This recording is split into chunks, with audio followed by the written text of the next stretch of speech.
Quimera Audiolivros apresenta Autodefesa Psíquica, um livro de Dion Fortune. 7ª parte. Os motivos do ataque psíquico. Os filtros do amor. Pressão psíquica. Congressus subtis. A Lilith dos cabalistas. Contrapartes. Os filhos de Deus e as filhas dos homens.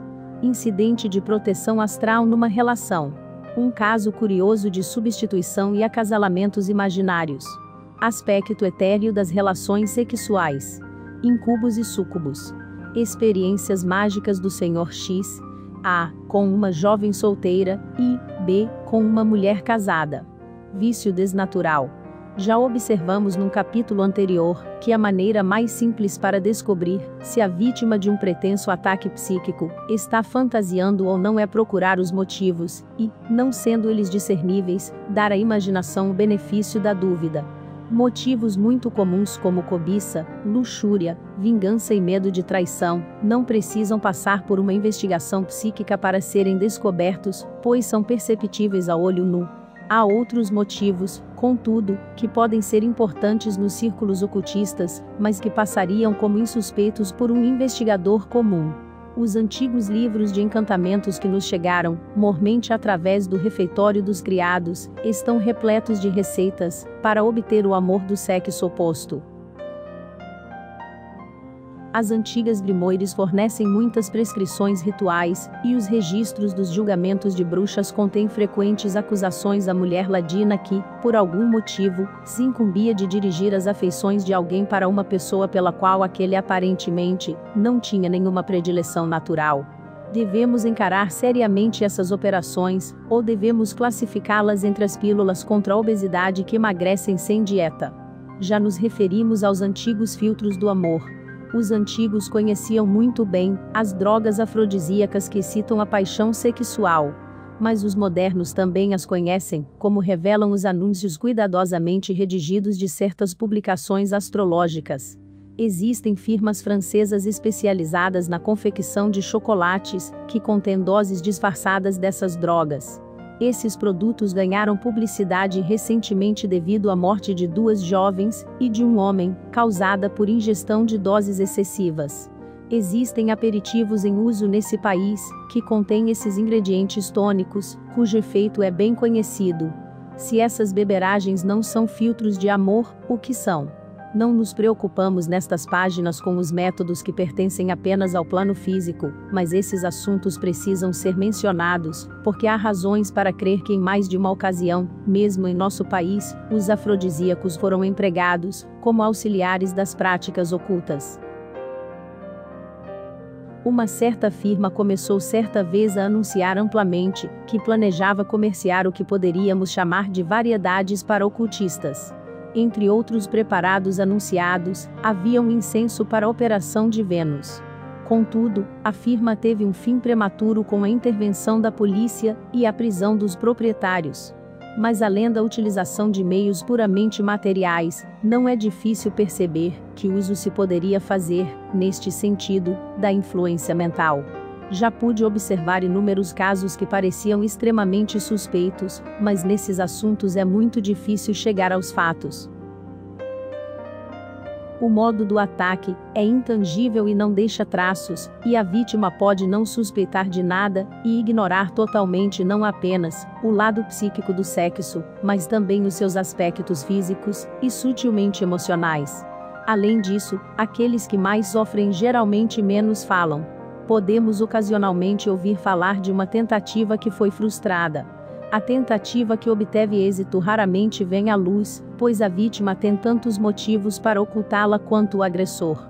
Quando chegamos às práticas puramente ocultistas, há 2 maneiras pelas quais o fim almejado pode ser alcançado. A pressão psíquica pode ser exercida sobre a pessoa desejada de modo que ele ou ela caia sob a influência do operador, ou então pode-se utilizar a operação psíquica conhecida como Congressus subtilis. O que é exatamente o Congressus subtilis? Devemos saber um pouco mais sobre o lado oculto do sexo, antes que possamos responder a essa questão. Em primeiro lugar, quais são os fatos, ou os pretensos fatos, do assunto? Os antigos tinham crenças muito definidas sobre o tema, e essas crenças podem a miúde dar-nos uma pista, mesmo se não aceitarmos as explicações antropomórficas que as acompanhavam. Acreditava-se que o arquidemônio Lilith estava estreitamente relacionado com esses assuntos. Segundo os cabalistas, Lilith foi a primeira mulher de Adão, a qual costumava visitá-lo em seus sonhos enquanto ele ainda estava só no jardim do Éden, e o Senhor Deus ficou tão preocupado com esse comportamento que criou Eva como uma contra-atração. As bruxas recebiam atenções semelhantes provindas do demônio. Santa Teresa de Ávila anota que a própria divindade a visitava. A Virgem Maria recebeu o Espírito Santo. Santo Antônio foi tentado pelas aparições de belos demônios femininos. Há muitos casos registrados que falam de conventos atacados pelo demônio e de freiras visitadas por este ser. George Moore, em seu interessantíssimo estudo sobre a vida do convento, Sister Teresa, relata um ataque de contrapartes entre as jovens freiras, no qual elas formaram ligações com noivos angélicos, ou seja, com as supostas almas dos homens, que se afogaram durante o dilúvio. Lemos no Gênesis, e no livro de Enoque, que os filhos de Deus se casaram com as filhas dos homens, e que uma raça demoníaca surgiu dessa união. O folclore de todos os países fala de casamentos entre humanos e elementais, normalmente com desastrosas consequências. A literatura clássica está repleta de histórias das visitas de deuses e deusas ao gênero humano. O que podemos dizer sobre tais histórias? Há algo mais nelas além do conto de fadas e da satisfação do desejo? Podemos compreender o motivo da freira que, desejando ocultar a identidade de seu bem-amado, declara-se estar grávida do demônio. Podemos igualmente entender a psicologia dos demais membros do convento, que aceitam história e veem o demônio em cada canto. Citarei alguns casos que chegaram ao meu conhecimento e veremos, se à sua luz, podemos joeirar os fatos entre a fantasia. Certa feita, veio visitar-me um jovem que estava de amores com uma mulher casada. Ele me contou que em várias ocasiões, sonhava um sonho muito vívido no qual a visitava, e ela sonhava simultaneamente, que recebia sua visita. Ele estava ansioso para aperfeiçoar a técnica dessa operação, daí o fato de vir procurar-me. Receio que fui pouco simpática, e consequentemente não obtive qualquer informação posterior, a respeito dessa curiosa experiência. Um caso ainda mais curioso veio ao meu conhecimento alguns anos atrás. Uma mulher contou-me que em sua juventude havia ficado noiva de um homem, a quem estava profundamente ligada, e que foi assassinado, enquanto trabalhava como missionário na África Ocidental. Tendo perdido o único homem, que sentia que poderia amar, ela consentiu em casar-se com um primo em segundo grau, que há muito estava apaixonado por ela, e que era semi-inválido. Todas as vezes que tinha relações com o marido, ela visualizava a forma de seu antigo noivo. Ela era pequena, morena e delicada. Seu marido, um parente consanguíneo, era semelhante a ela quanto ao tipo. Mas seus 3 filhos saíram homens loiros, altos e encorpados, do tipo nórdico, e apresentavam uma forte semelhança com o homem morto. A veracidade dessa história me foi garantida por um amigo da família. Eu conheci pessoalmente 2 pretensos changelings. O menino tinha as orelhas pontudas de Pan, e se alguém alguma vez pareceu ser o filho do demônio, era ele. A menina era uma criatura curiosa e fascinante, essencialmente não humana, e quando seu filho nasceu ele veio ao mundo com tanta facilidade quanto um gatinho. Ambos os seres foram concebidos, quando suas mães estavam sob a influência da bebida, e ambos se caracterizaram por uma acentuada insensibilidade que, num dos casos, se desenvolveu em deliberada crueldade. Embora muito peculiares de se ver, nenhum deles era deficiente, possuindo ambos, de fato, um cérebro superior ao da média. Quem quer que tenha algum conhecimento do aspecto esotérico do sexo, sabe que a união é tanto etérea quanto física. É esse fato que constitui a diferença real entre a união normal e a masturbação, e explica por que a primeira é vitalizante e harmônica, e a segunda é exaustiva e arruína os nervos. Não podemos imaginar que seja possível, para alguém que pode projetar o corpo etéreo, ou para um ser cujo veículo mais denso é etéreo, exercer sob certas condições, um papel nas uniões sexuais. E se aceitamos a teoria da mediunidade, ou da obsessão, que é uma forma patológica de mediunidade, o que podemos dizer a respeito da possibilidade de uma relação sexual enquanto um ou outro dos parceiros está sob controle? Que tipo de alma poderia encarnar-se sob tais condições? A tradição medieval reconhecia duas classes de demônios que invadem o sono, e chamava-os de íncubos e súcubos. Eram ambos os responsáveis pelos sonhos lascivos. A psicologia moderna despreza seus serviços, e dá voos menos altos. O sensitivo acredita, no entanto, que a tradição antiga tem a sua parte de verdade, e que os pensamentos libidinosos dos corações dos homens e das mulheres, naturalmente, podem de fato produzir elementais artificiais de acordo com o método descrito num capítulo anterior, e que esses elementais são algo mais do que imagens subjetivas, mas têm uma existência etérea objetiva, e desempenham seu papel na gênese de certas experiências. Por exemplo, uma pessoa pode ter sonhos e fantasias de natureza lasciva, e esses podem dar origem às suas formas mentais características. Essas formas mentais, que agora existem independentemente da mente que as concebeu, penetram a aura dessa mesma pessoa e dão-lhe sugestões do mesmo modo como quaisquer outras formas mentais projetadas telepaticamente da mente de outra pessoa poderiam fazê-lo. Não percebemos absolutamente o quanto nos sugestionamos telepaticamente por meio de formas mentais projetadas. Somos, na verdade, envolvidos por nossas próprias atmosferas, emanadas por nós mesmos. Lembro-me de que quando eu era criança, disseram-me que se uma gaiola fosse suspensa bem acima do dossel de uma antiga cama de 4 colunas, o pássaro seria encontrado morto na manhã seguinte, envenenado pelo gás carbônico que as pessoas adormecidas sob a gaiola exalaram. Pouco percebendo quanto somos envenenados pelas nossas próprias emanações de pensamentos imprudentes e imaculados. É sabido que o orgasmo ocorre durante os sonhos, acompanhado de imagens oníricas apropriadas. Os antigos acreditavam que tal experiência resultava da ação dos demônios. Os modernos acreditam que ela se deve à tensão física. Não é tão sabido, porém, que existem pessoas, homens e mulheres, que podem produzir voluntariamente a mesma reação apenas por meio de sonhos. Não podemos perguntar se essa reação pode também ser produzida por meio da sugestão telepática, e se esta não pode ter desempenhado algum papel nas operações de muitos bandos de 13 feiticeiras. Há uma outra fase curiosa desse aspecto do caminho da mão esquerda, de que tive conhecimento através de um caso que me chegou às mãos. Uma jovem ingênua e simples, que levava uma vida muito isolada com a mãe viúva, foi consultar-se com um médico muito conhecido, que chamaremos de Sr. F. No círculo em que a senhorita Epsilon e o Sr. F se moviam havia uma outra figura ilustre, a quem chamaremos de Sr. Z, e que era muito reputado por seus conhecimentos de magia. O Sr. F disse à senhorita Epsilon que havia lido os registros de suas vidas passadas, e que existia um laço kármico entre ela e o Sr. Z, e que ela deveria ajudá-lo em seu trabalho, derramando amor e magnetismo sobre ele. Ela foi instruída a meditar sobre o Sr. Z todas as noites quando já estivesse na cama, até adormecer. A pobre moça, solitária e crédula, entregou-se sem reservas a essa tarefa. Logo em seguida, contudo, ela começou a ficar agitada.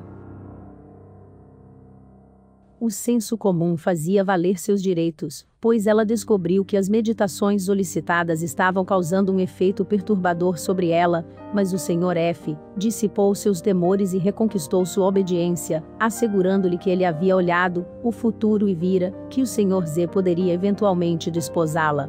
Ela se defrontava, assim, com um caso de amor pungente, que a estava tornando muito infeliz e incapaz para o trabalho. Muitas cartas sobre o assunto foram trocadas entre a senhorita Epsilon e o Sr. F. Sei disso porque eu mesma lhe fiz o que pude para persuadi-la a pôr um fim em todo o caso. O Sr. F continuou a persuadi-la a continuar, aproveitando-se de seus sentimentos, e dizendo-lhe quão terrível seria a situação do Sr. Z, se ela retirasse seu apoio psíquico, e renovando a sua afirmação de um laço kármico que resultaria, por fim, num casamento, se ela fosse fiel. A senhorita Ypsilon, angustiada de dar pena e desnorteada, dirigiu-se a certos líderes da organização a qual os três pertenciam. Esses líderes secundaram meu conselho, de que ela deveria parar com essas práticas, mas persuadiram-na a entregar-lhes as cartas comprometedoras, que estavam em sua posse. Quando a senhorita Ypsilon lhes entregou, porém, eles declararam que todo o ocorrido era imaginação de sua parte e, ao invés de expulsarem esse par de canalhas de suas fileiras, permitiram que ambos continuassem normalmente em suas funções. Esse seria um caso estranho se fosse apenas um caso isolado, mas não é. Outra mulher veio a mim por essa mesma época num estado que beirava a insanidade. E disse-me que ela também havia consultado o Sr. F, que lhe disse que ela já havia recebido a iniciação nos planos interiores. Embora ela não fosse consciente disso, e que suas faculdades psíquicas estavam prestes a desabrochar, uma observação rotineira de sua parte. Mas que se ela desejasse fazer um progresso real no caminho deveria abandonar o marido, e ele, Sr. F, a poria em contato com o seu companheiro astral. Esse precioso conselho teve por resultado quebrar o seu lar e transtorná-la. Um dia, caminhando no parque, ela encontrou o Sr. Z, e declarou-lhe ser a sua amante astral, afirmação que o Sr. F confirmou e embelezou com a informação de que o Sr. Z era também o mestre que a iniciaria. Tentei persuadi-la a dar um fim sumário a toda a aventura, e a voltar ao seu marido, mas ela replicou que nunca poderia fazê-lo depois das experiências astrais porque tinha passado. O Sr. F restabeleceu a sua influência sobre ela, ela deixou o endereço no qual eu a conhecera, e nunca soube o que lhe aconteceu depois. Seu estado, quando a vi pela última vez, era deplorável, emaciada, fora de si, e contorcendo-se em movimentos convulsivos. Acreditaria alguém na história de uma mulher assim? Obviamente, não, a menos que visse as curtas que eu vi. E esse não é um caso isolado. Uma companheira de trabalho contou-me 2 casos exatamente iguais, que chegaram ao seu conhecimento, relacionados com o Sr. F. São casos como esses, que fazem o investigador honesto dos fenômenos ocultos agradecer a existência de uma lei nos códigos jurídicos, que permite aos magistrados lidarem efetivamente com os ocultistas que prostituem seus poderes. É geralmente tão sabido, que nenhum iniciado pode utilizar as artes ocultas para o ganho, que é difícil simpatizar com as pessoas que pagam algum ocultista de anúncios a sua meia coroa, ou o seu meio guinéu, e depois se veem em apuros. Que conclusões podem ser tiradas dos incidentes que relatei, para cujos fatos posso dar o testemunho do conhecimento pessoal? 4 mulheres foram persuadidas a envolver-se num processo de meditação, cujo objetivo é emitir força. A natureza da força, que foi emitida, é indicada pelo fato de que as mulheres casadas foram instruídas a não viverem com os maridos, e a jovem solteira foi encorajada a apaixonar-se pelo homem, que era o foco da operação. Esse homem é o cabeça de um grupo de pessoas que se ocupam sabidamente de ocultismo prático e cerimonial. A conclusão que extraio é a de que uma experiência oculta estava em curso, e que, indiferentes às consequências para elas, essas mulheres foram utilizadas na execução da experiência, sendo o alcoviteiro o famoso médico, Sr. F, e o operador o notório Sr. Z. O mesmo grupo tem a seu crédito uma série reincidente de escândalos relacionados com vícios desnaturais. Se se tratasse apenas de um vício como esses, ele não estaria no raio de ação destas páginas, mas parece que ele foi utilizado sistematicamente para obter poder oculto. Aqueles que possuem algum conhecimento dos aspectos mais profundos do ocultismo, sabem que a força do sexo é uma das manifestações da Kundalini, o fogo da serpente que, de acordo com a filosofia tântrica, jaz enrolada na base da espinha, ou, nos termos do ocultismo ocidental, no plexo sacro. O controle e a concentração da força Kundalini é uma parte importante da técnica do ocultismo prático. Há uma maneira correta de dirigi-la por meio do controle mental, cuja técnica expliquei em meu livro Time Problem of Purity, Reader, Mas há também outro método, que consiste em estimular essa força, e assim dirigi-la para canais anormais, onde ela não será absorvida, mas permanecerá disponível para propósitos mágicos complexos. É por essa razão, que em certas formas da missa negra, o altar é o corpo nu de uma mulher que pode ainda estar viva ou foi assassinada sacrificalmente. A E.W. Mason dá um relato de tal operação em seu livro, The Prisoner in Tiopau. Operadores menos experientes, contudo, não conseguem controlar essa forma de força, assim que eles exageram, ela se encaminha ao seu fim lógico.